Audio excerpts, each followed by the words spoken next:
In part one, Morgan Wright tore apart the prevailing narrative of the Guthrie case using first principles investigation. Today we go deeper. Morgan was in the room after 9/11 helping design how 18,000 law enforcement agencies share intelligence. He had the data to catch the DC snipers before they were ever caught. And now he's built a platform that tracked down a fugitive in just 36 hours that law enforcement couldn't find for 6 months.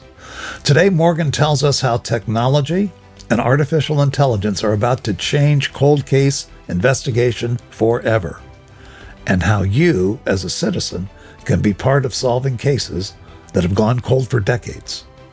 This is Heroes Behind the Badge.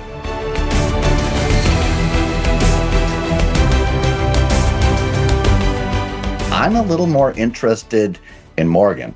I want to find out about Morgan's organization and some of the interesting things that you said that are new cutting edge technology and ways to go about investigating crime. So, Morgan, maybe you can tell us about that a little bit. Well, I'd be happy to. All right. So this idea started, the genesis of it was after 9/11. I was doing work inside DOD on the counterintelligence field activity, Joint Counterintelligence Assessment Group. We were saying, we've got to look at this, all of this data. We have all these systems and find the risk. And then 9/11 happened, and I was doing work. I ended up working with the Department of Justice. I'm the architect. I wrote the entire concept, what's called the concept of operations, 145-page strategy on how to share information between all 18,000 federal, tribal, state, and local law enforcement agencies. And if you're listening out there and you know what NIBIN is, that was our first win. There used to be like 2.5 separate systems for ballistics. We actually made the case there should be a single system. NIBIN should be that sole source of information. And so we got that done. But the thing I was frustrated with, that led into, I was the lead subject matter expert in consolidating of the terrorist watch list. We did the proposal. I came in because I was doing work at Justice. We looked at all the dots. Here's the case study on that real quick, and why I believe in what I'm doing now. In April of 2001, Nawaf al-Hazmi, who through link analysis we determined was like the second most important person behind Mohammed Atta, he was stopped by the Oklahoma Highway Patrol, written a ticket. Guess what? Checked at NCIC. His record is in NCIC offline. He was let go. He paid his ticket. In August of 2001, State Department puts him on a watch list. Why do you put somebody on a watch list who's already in the country? So we missed the chance to connect the dots there. Several times, some of these hijackers were stopped, like Mohammed Atta was stopped in July. He had overstayed his visa at that point. He had warrants in another county for failure to appear, and we failed to connect the dots. Wow. Yeah. And that's what when we were talking about doing work on the sniper case, I kept telling them, guys, all the data you need is there. We need to look at it the same way. The way VICAP, the Violent Criminal Apprehension Program, is supposed to work. You look at the crime scene, you look at the body, you look at whatever it is, right? There are signatures and then you say these are similar. A serial killer may change their MO, but they rarely change their signature. So you look at what's the signature. But I started saying, hey, look, if you look at the number of people in the U.S. age 16 or older, and the NIJ, National Institutes of Justice, did all these studies, it's a certain amount. The number that have at least one contact with law enforcement, then 2, then 3, then 4, then 5, that number got very small. So I said, let's apply that same model and draw circles around every what's called ORI. That's kind of like the IP address for an agency. It identifies very specifically who an agency is and where. Let's draw circles around that and then compare everything that's been run in NCIC offline, compare that and find out what's in common. Well, guess what I found, Bill? 97 vehicles had been run in the National Capital Region, had their tags run 2 or more times. Out of those 97, 3 were Chevy Caprices, 1 belonged to Malvo and Muhammad, and 4 times the Chevy Caprice was seen leaving the shooting. We had all the data we needed to do it. So I said, okay, fast forward. 2013, my last, quote, official job executive, I was an executive at Bell Labs, Alcatel-Lucent. Actually, my team built what's now called FirstNet. We did the first demonstration of it. We rolled it out. So I've always liked this intersection between people and technology. So 2013, I had this idea that says, hey, look, we're all connected to a case. Well, at that time, what was the platform that connected everybody in 6 ways to Sunday? It was Facebook. So I said, let's quit treating cases like they're just a standalone. Let's treat cases like they're a profile on Facebook. And how are you connected to those? So I originally started off date, location, time, demographics, relation, and now it's morphed into geographic, demographic, psychographic. But so I built it, did a demonstration. Mike Chapman here in Loudoun County is a good friend of mine for a long time, sheriff there. I said, hey, give me a fugitive case. And it kind of looked like this. He said, hey, I said, only open source information. I don't want no sieges, no. So this is actually a U.S. Marshal case that I'm working on with the U.S. Marshals, but that's all I got was a flyer. I took that flyer, did open source research, found another 15 locations this guy was known to be in, put that into our system. They'd been looking for this guy for 6 months. We found him in 36 hours. 3 states away in a place they had no idea he was there. And the reason it goes back to we're all connected somehow. So when I looked at this, I said, I wanted to find everything that connected somebody back to this crime. I did a whole case study on the Cleveland kidnappings, Amanda Knight, Gina DeJesus, Michelle Berry. A lot of people don't realize, but they were all held within 5 miles of where they were kidnapped. I think 3 miles. And when you look at the sketch that they had of the suspect and compared it to Ariel Castro, I'm telling you, that is, I've seen, and I know you guys have had scenes of sketches done by police artists. Sometimes they don't even come close to matching. Right. This looked like somebody took the picture and drew the sketch from his picture. It was so good, but yet they didn't share that information in the neighborhoods where this had happened. So I said, we got to solve that. So, quick There was a question. I just want to see if we can jump back into that, and of course, without giving away trade secrets. You got it done in 36 hours. Can you expound on that? Oh, it's not a trade secret. All I did was think about it the way nobody else did, which is everybody treated Facebook like, hey, we'll just go on Facebook and we'll post a picture. Here's what we're looking for. Well, Bill, the only way you would know that exists is if you're scrolling through Facebook and you happen to see that post by that department on that day before it gets buried by 10 other posts, right? So, so I said, no, we have to. How do we maintain persistence? CODIS, NIBIN. It was IAFIS at the time. It's now NGI. How do we put something in there so it persists and it waits for a connection to happen? So I just simply said, treat the case as a profile, as a person. So that person has location. So if you go into Facebook, you can say, hey, I used to live here, here, here, and here. And then how many times have you guys logged into Facebook and found a connection to somebody that's like on a completely different computer, a completely different network, completely different email?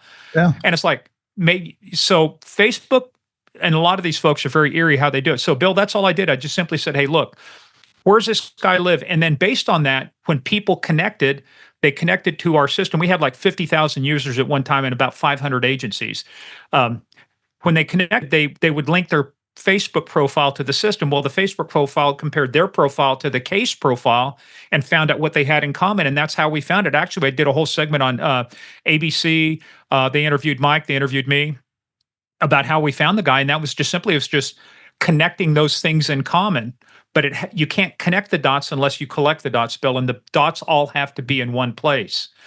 So what I did was I re-architected it, because the problem with Facebook, and I'm not talking about it as a company, but just the whole logistical problem is the algorithm changes all the time, and it's a privacy issue. They own the data. We never own the data. So how did we redo this? So it came to me, I said, well, let's just use open source information, geographic, demographic, psychographic. Everything has to translate back into geospatial, into a location. But for example, take this case that I'm working on right now with the Marshals. We've actually got this listed on our site. So if you go to openunsolved.org, you can click on the thing that says active cases. She's one of the cases here. This flyer only lists 2 locations, just the town of where the crime was committed, and then the location in Ohio where she killed her boyfriend, dismembered him, and dumped his body parts on I-75. Well, I went through, I found another 12 or 13 locations. I found family members she was connected to, which now becomes additional locations. And so that's the way we approach it. We say, what are all the locations in common? So that's how we approach it. I started with a flyer like this with Mike Chapman. So now all of our cases we're putting in, we've got the pilot's going on right now. So we actually have a pilot program. We're going to cap it at 15. We're almost there. So if any agencies are interested, you can go to openunsolved.org. You can register under the law enforcement side. But we've got agencies right now from California to Virginia, Wow. And we're looking for all different sizes. So to kind of bring it back, what the system is. So when we did it this way, we partnered with the Chesterfield County Police Department and the Virginia Association of Chiefs of Police. So I've known Dana Schrod and VACP for many, many years.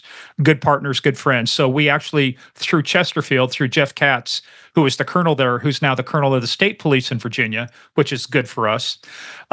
We were able to get 2 grants from DOJ and help build this out. Now, these are micro grants. So we built this entire system based on less money than you would pay with fringe and benefits and salary, less than you would pay 1.5 executives for 1 year in one agency. So it's been very much, we had to make some trade-offs, but the system's functional, it's operational. We've got cases in there. Now what we're doing now is, I'm a firm believer in community policing. I sat on the IACP Community Policing Committee for 6 years. So I never solved a case with too few leads. I always solved a case when we had more leads than we ever needed, which was good. Bad in a way, but good. But so this can't work just on the police alone. This is the only system in the United States that puts the police and the public on the same platform to share locations in common between locations in their life that are relevant to them, comparing it to locations in a case. And so it sits like CODIS, like DNA. You put a profile in there and it either makes a match or it doesn't. And if it doesn't make a match, it sits there and it waits until something's put in that it does make a match. And now everybody benefits. So our goal is to link all the Crime Stoppers together and the crime solvers into one unified place, one unified platform. But we're rolling it out in Virginia and California, probably Ohio, and maybe Tennessee with our pilot program right now. So, Morgan, what do you before want? we started the interview, I just want to talk about something that we were chatting about before. And you were talking about how now you're using technology and all these social media sites and whatnot to bring together, to show who went to school together and who lived in the same town or who lived in the same neighborhood. Talk about that a little bit. So that just comes from the pattern matching. So it's like when you look at a case, so you think about doing victimology, like say on a homicide.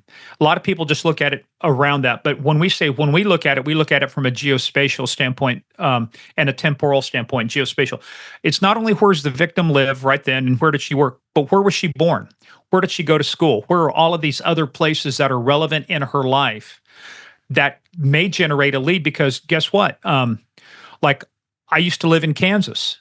So if you put a case in from Kansas, I'm not living in Kansas anymore, haven't been there for 26 years, but I would get a notification now because I used to live there where that case was, and I might know the guy. Look, if you guys remember America's Most Wanted, I mean, I was a technical advisor with John Walsh and his crew for a year and a half. I was there for the 1000th episode. One of the things I designed called digital signage for public safety, we actually featured on the 1000th episode. I mean, imagine when AMW launched, everybody says, is this going to work or not? Then they caught an FBI top 10. And then it kind of exploded from there. But with TV, you have to be watching. It was appointment TV. They might have 3,000 cases, but again, 44 minutes of network television, you might be lucky to get 5 cases on there. Right. And 2,995 don't get the time of day. Then you also get what they call white girl syndrome, the Gabby Petito case. All this focus on her, right? What are we doing for all the other cases? So the way the technology works is we don't care age, race, sex, height, socio, doesn't matter. It's like we treat it like a profile. It stays in there. It's ones and zeros. It doesn't care. But if you come in because of one case, Bill, if you come in because of a case that involves Nancy Guthrie, and you say, hey, I want to find out if I'm connected to that case, you have zero connection to that, but you might be connected to 10 other cases that you weren't aware about. So it doesn't matter what case brings you in. We connect you to everything that's inside there. And then the second thing we're doing, we want to create, and we've already started doing this. So we want to create the first what's called large language model for law enforcement, a universal large language model, harness the power of AI. Right. The way we're doing that right now is doesn't matter which chatbot you use, like Chat GPT, Perplexity, Grok, Claude. But I'm working with Johnny Caposelli out of Chesterfield County. But I'm saying, why don't we do this, right? Why don't we create structured prompts and take advantage of the power of AI? So we've now got several structured prompts for homicide cases, kidnappings, missing persons, fugitives, that go through, and once you set the context, the role, you do the interview so that the chatbot asks you questions, then the task. I generated about a 15-page document, and I shared it with the marshals, stuff that they weren't even aware of. And so what we want to do is, how do I make an investigator be able to do 10 times the work without working 10 times longer, right? And so we have to figure out how to harness the power of AI. So we're actually going to do a 1 hour course called Structured Prompts for Criminal Investigations. That's And brilliant. what we're, Yeah, brilliant. but every agency I've talked to so far on this pilot program, this is one of the questions I ask. Are you using AI and do you know what a structured prompt is? No. Johnny Caposelli, and we're recording this on a day, it'll come out later, but so we're recording this on a Friday. The day before, Johnny, the guy I'm working with, he's our liaison. He retired from Chesterfield County, an expert in no-body homicides, cold cases. He's actually working with the Texas Rangers on a case. He produced a report using the structured prompt I developed, and he's enhanced, gave it to the Texas Rangers. These guys are, and girls are great. They go, how did you do this? Where did you get this? And he said, this is it. So this is really just introducing people to the power of what's already out there. And again, we're a nonprofit. We're funded by the government right now. Now, would we take donors? I don't want to take anything away from you guys, but if anybody wants to donate to us, we're a C3. We'll take your money, but what we're looking to do is get funded the same way NCMEC does. NCMEC, the National Center for Missing and Exploited Children, as a authorization, the program's authorized every year or every 4 years. They get 47 to 50 million a year. They have about 250 employees. We're saying we're going to invert that model and be very technology focused, AI focused. We're analysts. We're not investigators in the field, not case managers. We want to make it easier for you to solve your case. So we've inverted our model. We can do with 19 people and $6.75 million. We can cover every case, any case that's listed in the NCIC manual. We can cover all those cases. And by the way, the internet has no concept of distance. Doesn't matter where you are in the world. We can make connections between here to Australia. So Morgan, this is a big question. This comes up all the time when we have a mass shooting or some crazy crime. Clearly everything we're talking about right now, it's much easier to be an investigator today than it was 20 years ago because of technology. But oftentimes we'll have these mass shootings, these school shootings, and it always comes up and says, well, there were these red flags and there were these posts on social media. Why wasn't this identified earlier? How do you think that what you're talking about may potentially be able to identify those things in advance? So, Bill, I would say we're not really geared towards doing that. That's more like open source intelligence and looking at all sources and stuff. But I will tell you, though, one of the ways you can address it. But here's the problem. I wouldn't say it's easier than it was 20 years ago. We have more data than we had 20 years ago, and that leads to what I called informational entropy. In other words, we can get so much information, we're drowning in it. The mind can only hold 4 to 6 concepts at a time. The mind is for having ideas, not holding them. And I tell people, my mind's like a bookshelf. Put one on, another book falls off. But the question that you're talking about is how do you derive intent or behavior out of posts yeah. I mean, how many not just petabytes, but zettabytes of data is out there that you have to comb through. So I would tell people it's always easy looking backwards to connect the dots. It's very difficult to connect the dots looking forward, right? So somebody would say, but you know what that boils down to? That a lot of times that boils down to, if you're online and you see behavior like this, is there a structured way for somebody to report their concerns that's coordinated like in a fusion center or a threat center to where that can be looked at? We know that in Parkland. We know that in some other cases, they said, hey, well, the FBI had this information. I'm not going to knock the FBI. I don't know exactly what the case is, but I will tell you, if I'm a detective and I'm sitting there and you give me 20 volumes on a cold case homicide and you say, hey, I want you up to speed on this by tomorrow morning, not going to happen. There's no way I can hold 20 volumes in my head. So we have to look at how does artificial intelligence properly constrained. You got to put the guardrails on it. That's why a highway has boundaries. You just can't be just driving all over the place, but we have to be very structured about how we do this. But I think there's ways that's more intelligence analysis, and there are products out there that do that. We're more focused on for crimes that have been committed, and you're looking to develop leads on that. How do we help you generate those? Morgan, what's the website people can go to? I mean, this is fascinating. You want the public's help. Where can they go to get started here? openunsolved.org. And now, look, guys, it's a work in progress because right now we're an all volunteer organization. I've been doing this for a year, longer than that, but I've been working without pay for a year trying to get this up and running. So while the website looks nice, there's a couple things we need to fix. So don't judge us on that yet.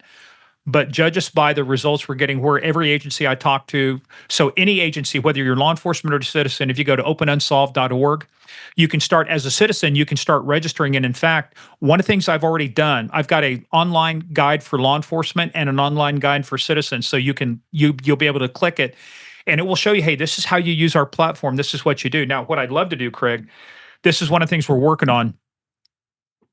Once you get to a mobile app, for me, that's the game changer. That's the killer thing that we need right now, because how do people live their life? If I ask you guys to show me your phone, I guarantee you your phone's within arm's reach, right? Or pretty close. So, but everybody has one of these things. This is how they prefer to do it. So Yeah, while we're web-based right now, we're moving to mobile.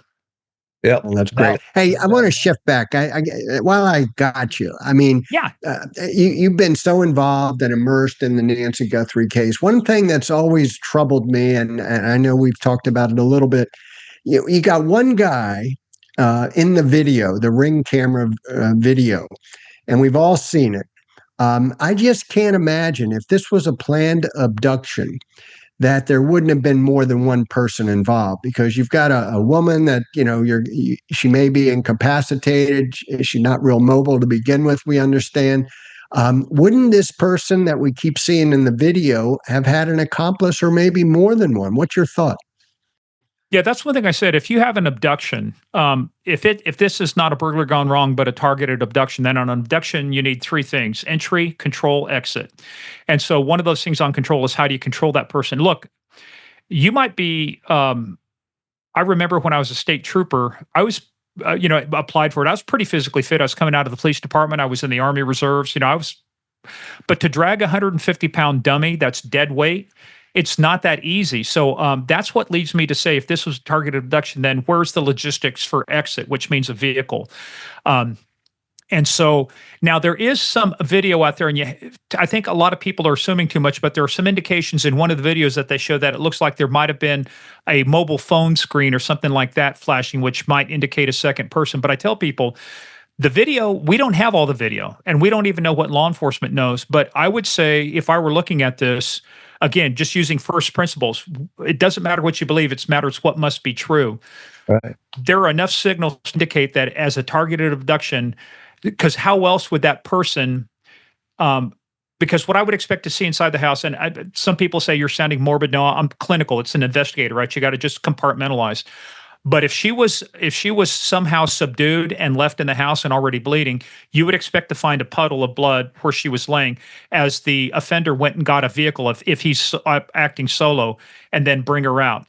So I would say, Craig, if inside the house there's no evidence of that, but it looks like the injury started in the house and went right out and went right to a vehicle, then I would say you have to consider the possibility that there's a second person.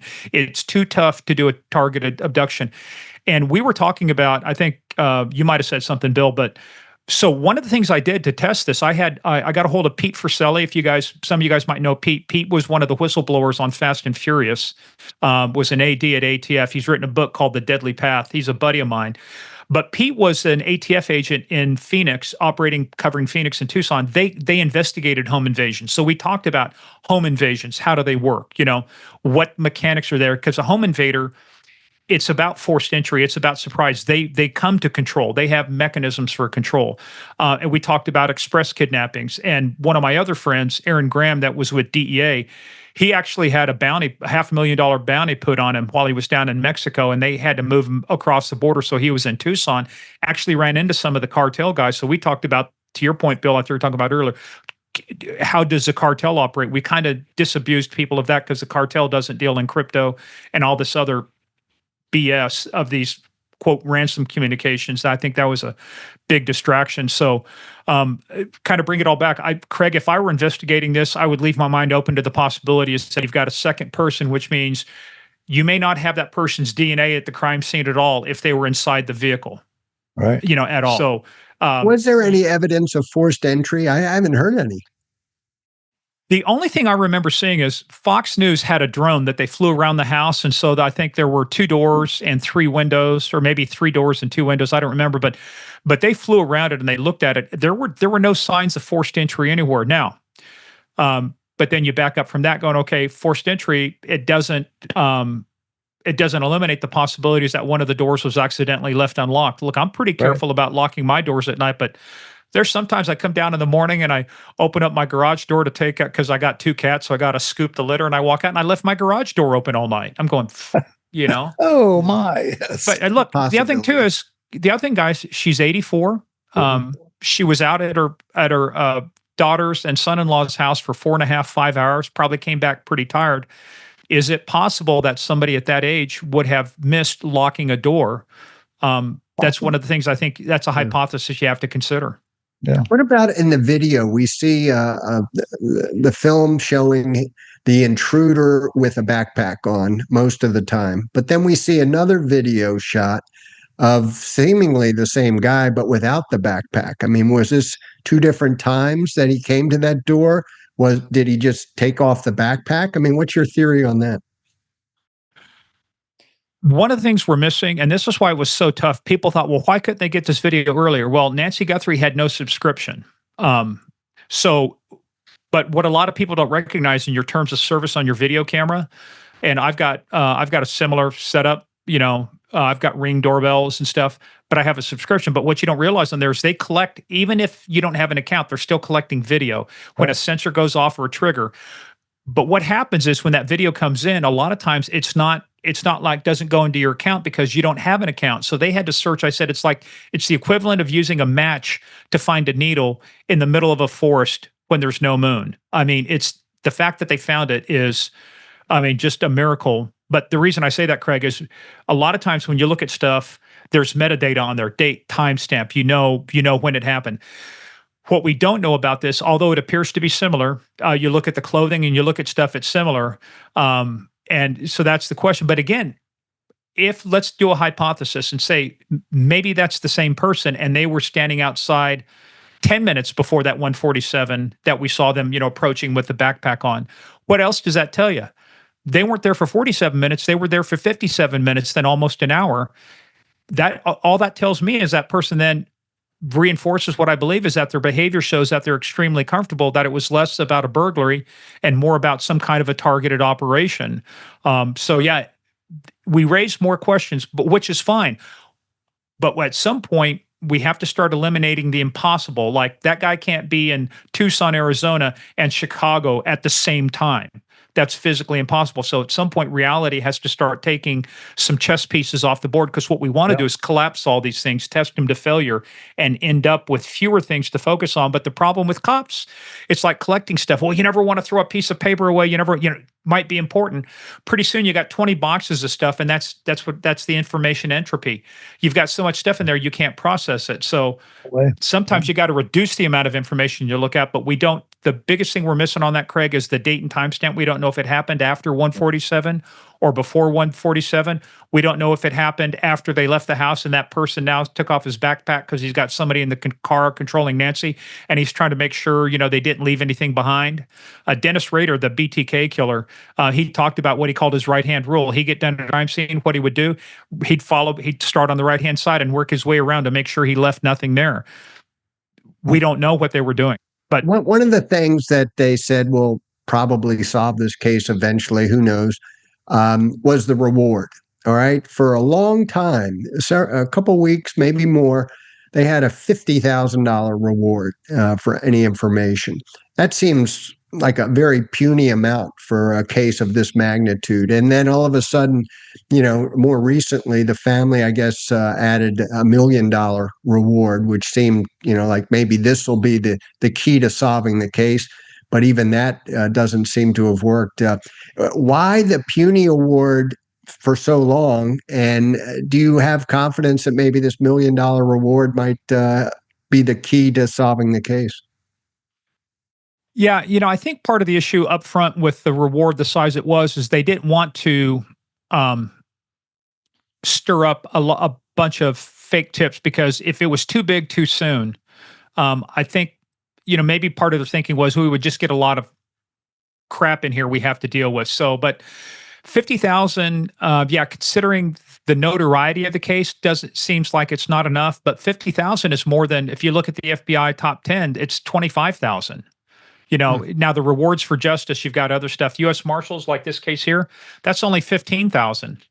Apparently, the marshals don't have the budget the FBI does. So, but the language is different now because I think the other reason people looked at it, it's $50,000 from the FBI. Now, there's a problem there because let's assume that you have no money, you're in debt, 100,000, 50,000 would be like a big, a lifeline. But it says for the arrest and conviction of somebody, you might wait 3 years for that money. Right. But now, then what the family said is $1 million for the return of her body. We're not talking prosecution now. We're talking $1 million for the return of their mother, which is basically, they tell us where the body is. That's different. But why $1 million hasn't moved the needle? I don't know. There's reason to believe that some people might think is that it's very tough to get away with the kidnapping anymore. The FBI's got it down to an art and science. They could use crypto, guys. After 9/11 and after a bunch of other stuff, tracing crypto is not as hard as what you think. I mean, so it can be done, and so there may be reluctance to do that. I think what's going to break the case, it's going to be somebody sometime walking along and finding a skeletonized remains. It's going to be somebody that's finding something in a building. Yeah. I don't know that I looked at all these cases and sometimes it's not the reward that does it. It's a citizen just happens upon it, and turns it in. I mean, look, Craig, I like you. You're a great friend, but for $1 million, dude, I'd dime you out in a heartbeat. Wow. There we go. We got it on tape. Don't rob a bank with me, man. I go down easy. You give me $1 million, like, okay.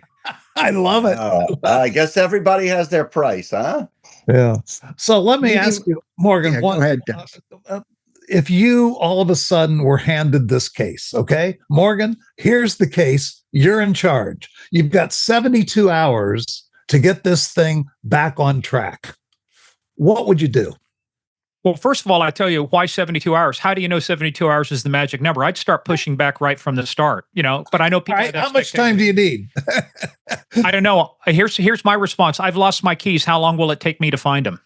Yeah. I don't know. Right. Yeah. So I think that's the problem you don't want to do, because if you give, and don't get me wrong, Dennis, I'm just pushing back in a friendly way, but my response would be, if you tell me I have to have something done in 72 hours, which shortcut do you want me to take that may affect the case, right? All right. So you give me the case, here's what I would do. I'm going to bring in a fresh set of eyes, people who've never, I want people who don't know squat about this case.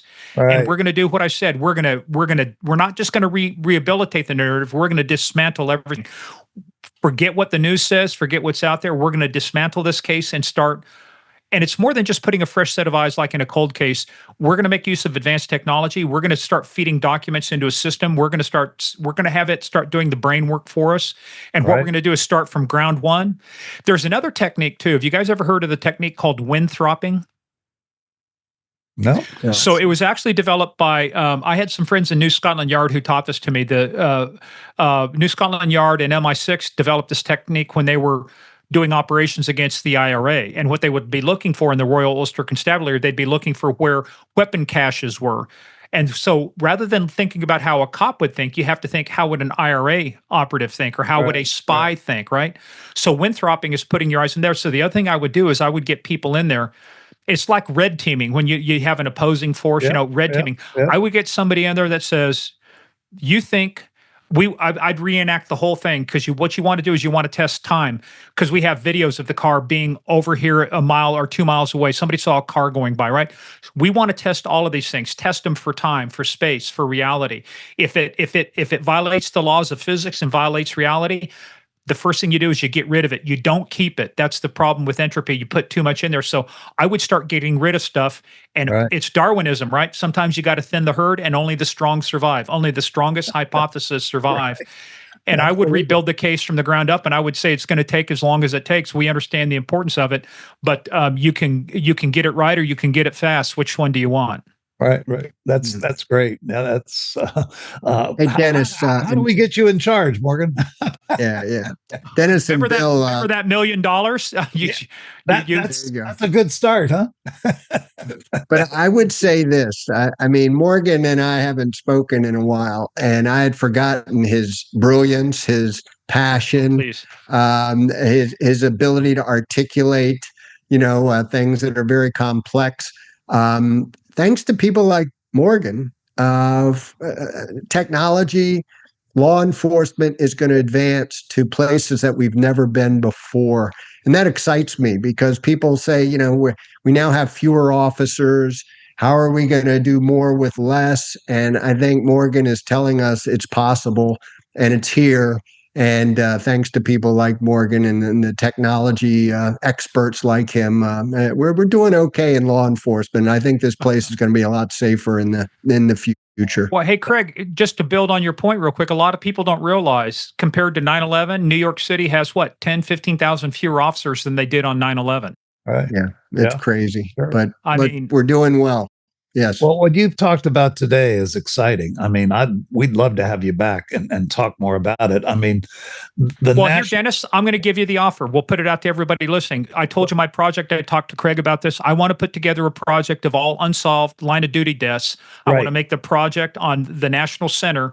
We'll cooperate with you guys. I want to get the word out because I want people to get into this system. Guys, no money. It doesn't cost you anything.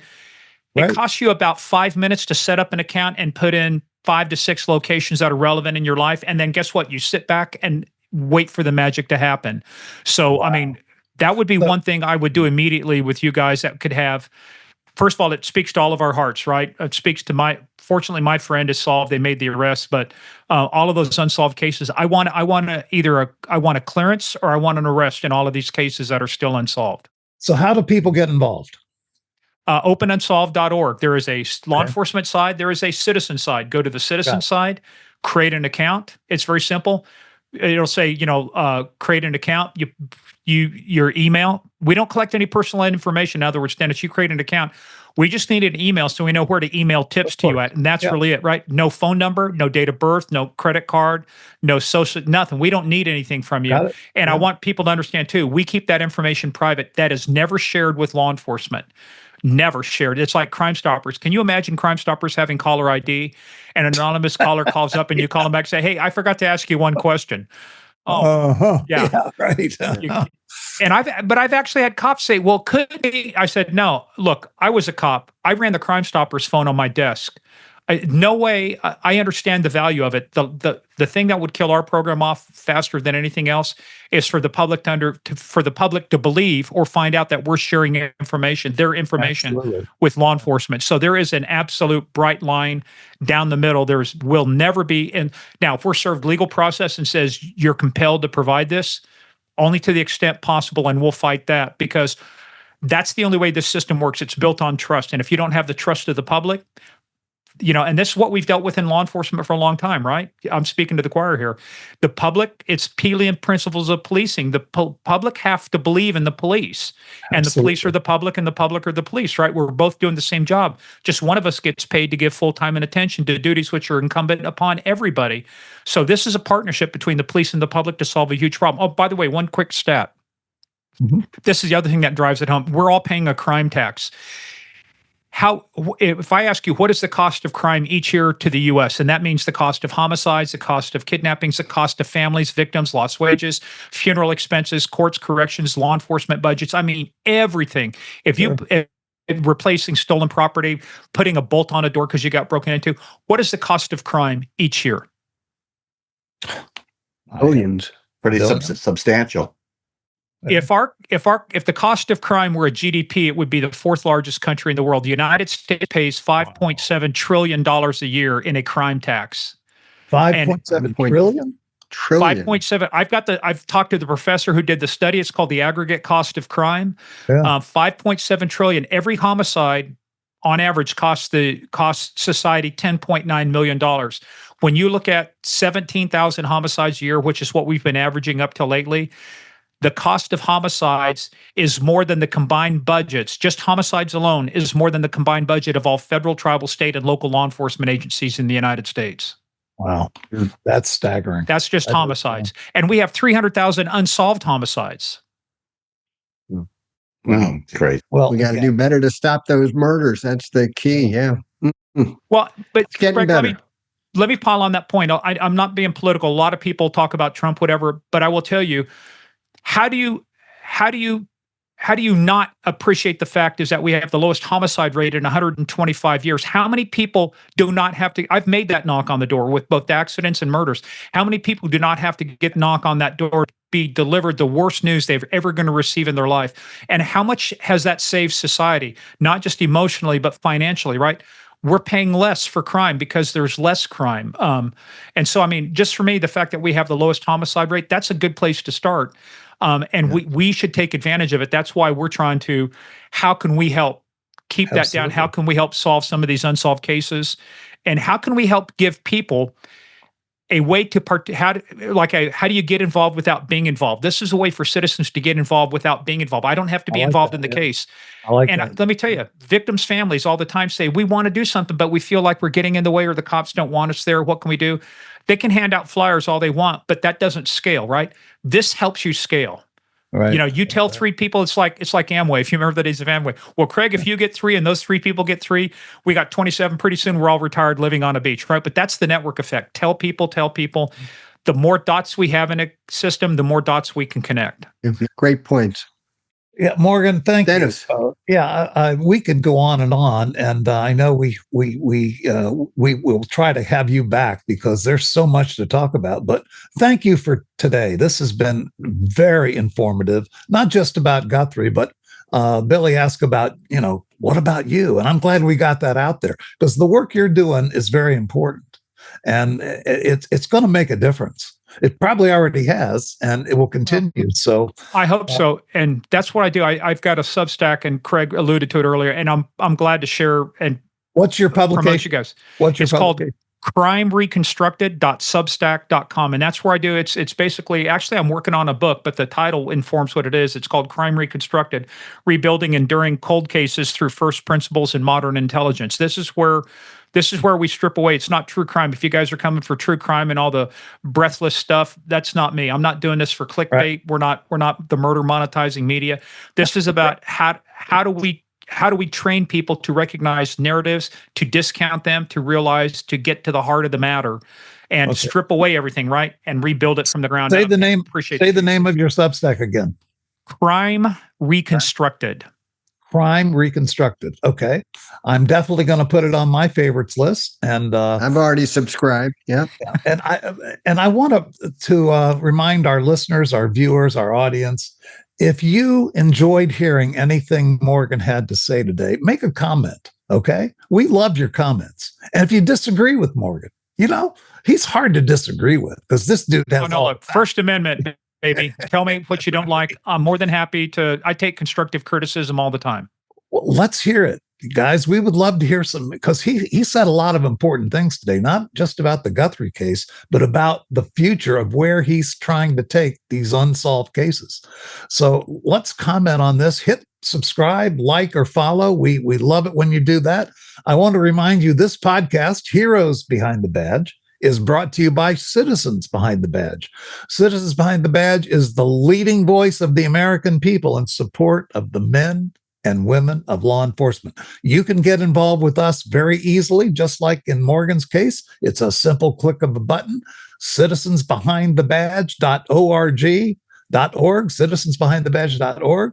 There's a whole menu there of what we're all about.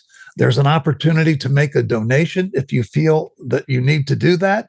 But most of all, there's a chance to support the men and women of law enforcement, the people that are putting it out there every day for us. Thanks again, Morgan Wright. This is the end of this episode of oh boy, that's another podcast, of Heroes Behind the Badge. Heroes Behind the Badge. And we'll be back soon. Stay tuned. Subscribe so you get notified the next time we release a new episode. We'll see you next time.